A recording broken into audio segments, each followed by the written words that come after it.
Hi, Professor Rodriguez. So I'm here back again with my mom. We are going to be demonstrating to her how to conduct an ANOVA. So in the first video that we did together, we did a t-test. So in a t-test, how many groups can you compare the differences in? One or two. Yeah. And then in an ANOVA, we're going to be demonstrating to her how we're going to be comparing the differences between more than two groups. So that's what we're going to get started with today. First, I'm going to just do like an introduction. Then I will get more into the specifics, the mathematics, and then just demonstrating the logistics of it all. Okay, so t-tests, like I mentioned before, are limited in that they can only be used for a test for differences in one group or between two groups. However, sometimes researchers require observations of more than two groups a lot of times. And that is where we're going to dive into an ANOVA. So today I'm going to be demonstrating how to conduct an analysis of variance. That's what an ANOVA stands for. So let's start by diving into the actual definition per the textbook. An ANOVA is defined as a statistical procedure used to test hypotheses of one or more factors concerning the variance among two or more group means, where the variance in one or more populations is unknown. This type of hypothesis test is one of the most popular used within behavioral sciences. So in an ANOVA, there are two sources of variation, and we have the one way between subjects,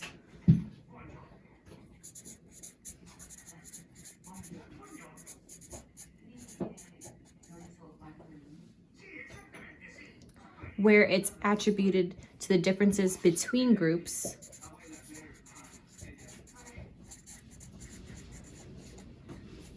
and then one associated with observing different participants in each group, which is going to be called within groups. So necessarily you're going to be comparing two types of differences with an ANOVA. So what does an ANOVA test do? The one-way ANOVA compares the means between groups that are interested in and determines whether those means are different or if they're not different. They measure essentially the variance among two groups or more. So you might be wondering, why don't we just use a t-test when comparing the means between groups? Well, we use an ANOVA type of testing instead of a t-test because, again, when we have more than two groups, that's when we need to conduct an ANOVA.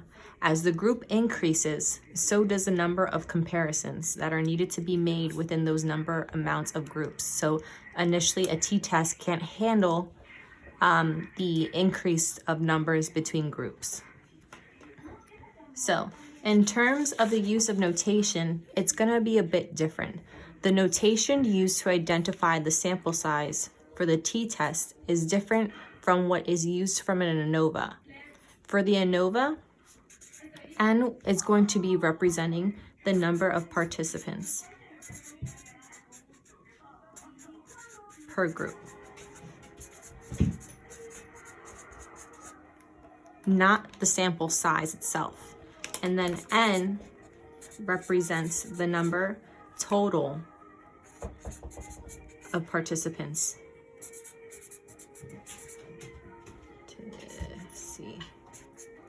Spelling bug. In a study, not the population size. So keep in mind that when we're talking about groups, this will be symbolized by K, also known as the levels of factor. So if there are 4 groups, that means there are going to be 4 levels of factor. If we have 5 groups, it's going to be 5 levels of factor, and so on. So note that as the number of group increases, so does the number of group means that can differ from one another. So there are more comparisons to make within whatever situation that you are in or whatever problem you're trying to make. So then we have N, which still represents the total number of participants in a study, like we kind of did in a t-test before, but instead of counting them in separate groups, we're going to count them as a whole. So if there are 3 types of classes, that we want to measure the time spent studying. For example, this can be math, this can be science, and this can be English. If there are 5, if there are 5 students in each class, then the sample size equals 2, 5. And the total number of students observed would be K times N, equaling the representatives of the participants as a whole. So what we're going to be doing is there's 3 groups, 3 levels of factor, which is K, times N, which is 5. And then that is going to give us 15. So the way of the layout of a typical example within a one-way ANOVA will be, you're going to be recruiting a group of individuals, and then you're going to be splitting them up. You're going to be randomly splitting this group into 3 or more smaller groups. So each participant is allocated to one and only one group. You then get each group to undertake different tasks. You're going to put them in different types of conditions between them, and then you're going to measure the outcome.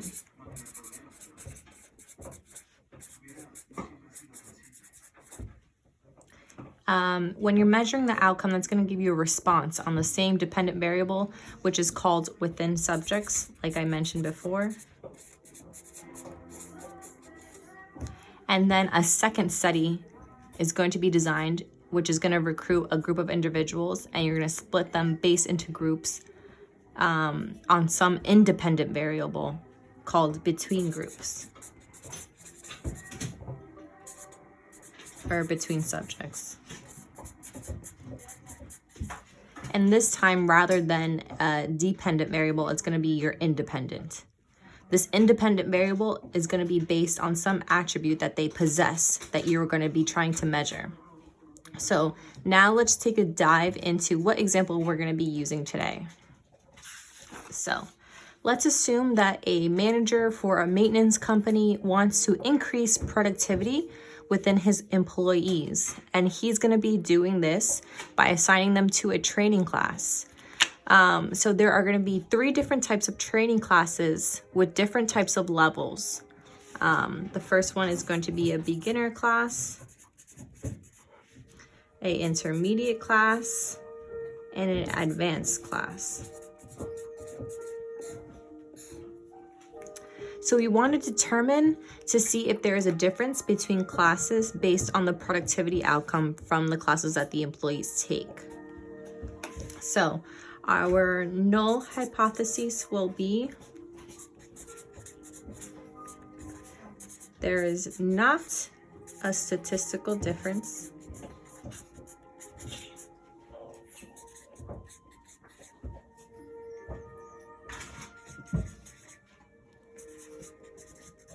between the 3 types of training classes.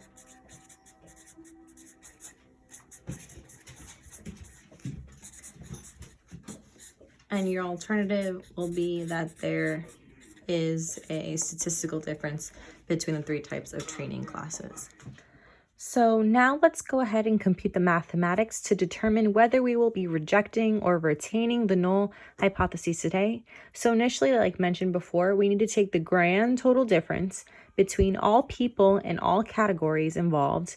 And we can do this by kind of taking 2 sections of the group-related differences and the individual differences.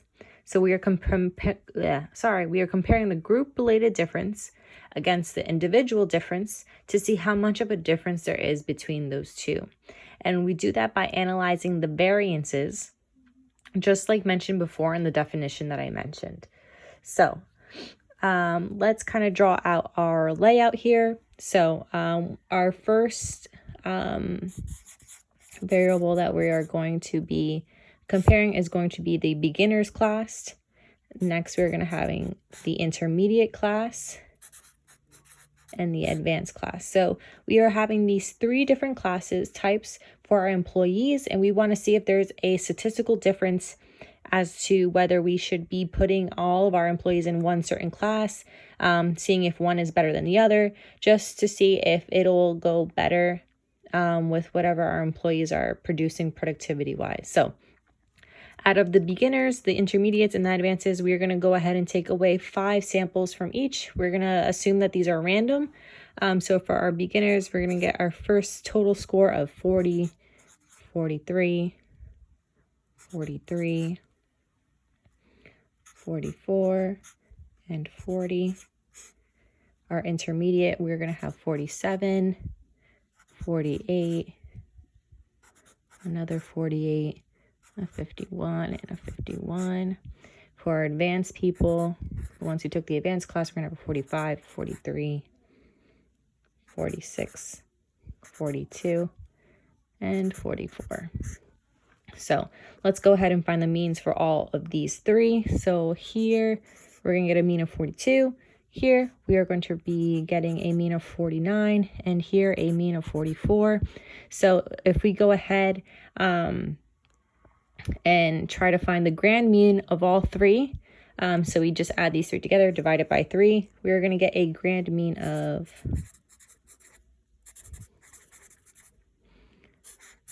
45. Perfect. Alrighty. So now that we have all of our numbers laid out in front of us, what we're going to do next is we're going to take the total difference of means for all 15 members that we have here. So we're going to be doing that by squaring the difference between 40 minus the grand mean here.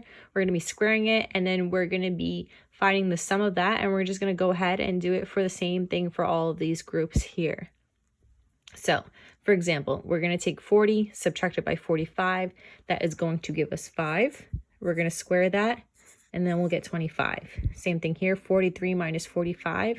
That is going to give us 2 with a total of 4. Same thing here, 2 squared equals 4. 1 squared equals 1. 5 squared equals 25. Perfect. Next group, 47 minus 45 is 2. That squared equals 4. 48 minus 45 is 3. That squared equals 9. 3 squared equals 9 here. 51 minus 45 is 6. That squared is 36. 51 minus, again, same thing, 36. And for our last group here, 45 minus 45 is going to be 0. This is going to be 2. That squared is going to be 4. 1 squared here is 1. 2, 3 squared here is going to be 9. And then 1 squared here is going to be 1. So let's go ahead and add all of those sections up. So what this number here is going to give us is 59. This number here is going to give us 94. And this number right here is going to give us 15. So when we add all of those together here, this will give us a total of 168 units.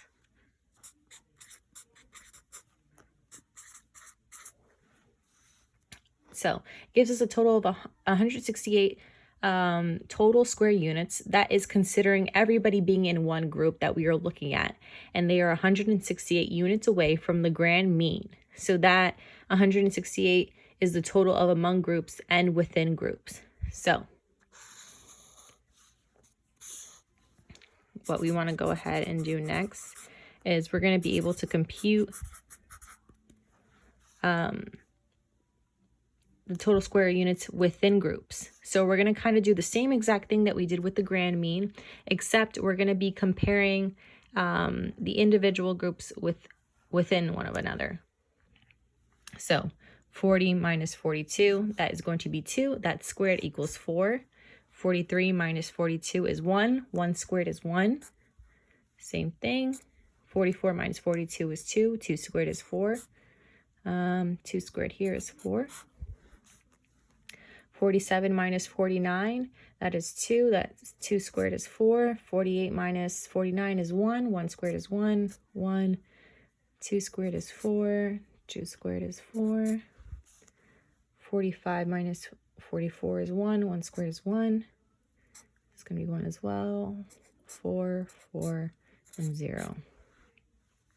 So let's go ahead and add those sections up. So 4 plus 1 plus 1, 14 here.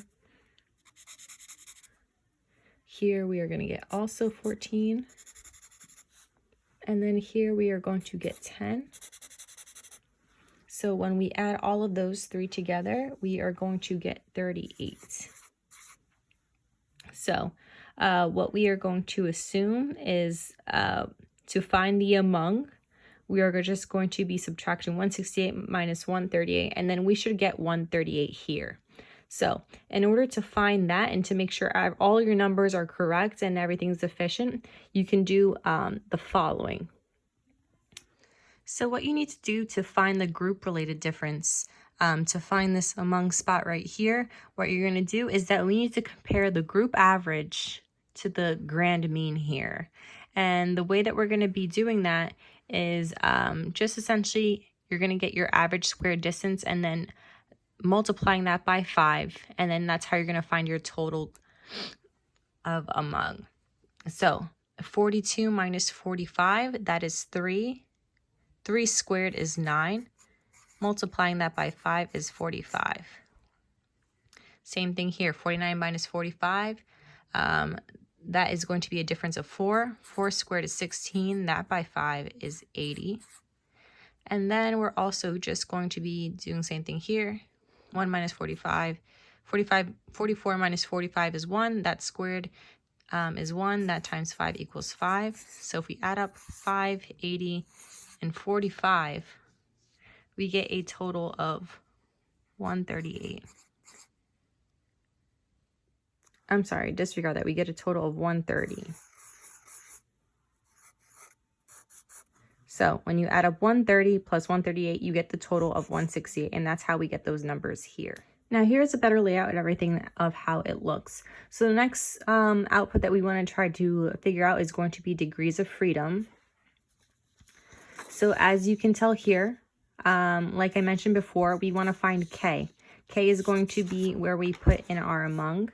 So since we have 3 different groups, K, we're going to subtract that by 1, and then we're going to get a total of 2.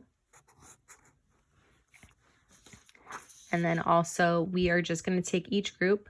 You're going to see how it has 5 different samples. And again, you're just going to do n minus 1 here, n minus 1 here, and n minus 1 here. That is going to give us a total of 4. So 4 times 4. So what you're going to do is 4 plus 4 plus 4. That is going to give you a total of 12. And then that is going to allow for you to figure out your mean squared. And then in order to find your mean squared, you're just going to divide your sum of squares by your degrees of freedom for both your among and within. And that is going to give you 65 here. 38 minus 12, that is going to be 3.16. And then you're going to go ahead and divide 65 divided by 3.16, and that will give you a total of 20.56. So since we ended up getting a total of 20.56, we can go ahead and determine and make a determination that there is a difference among groups.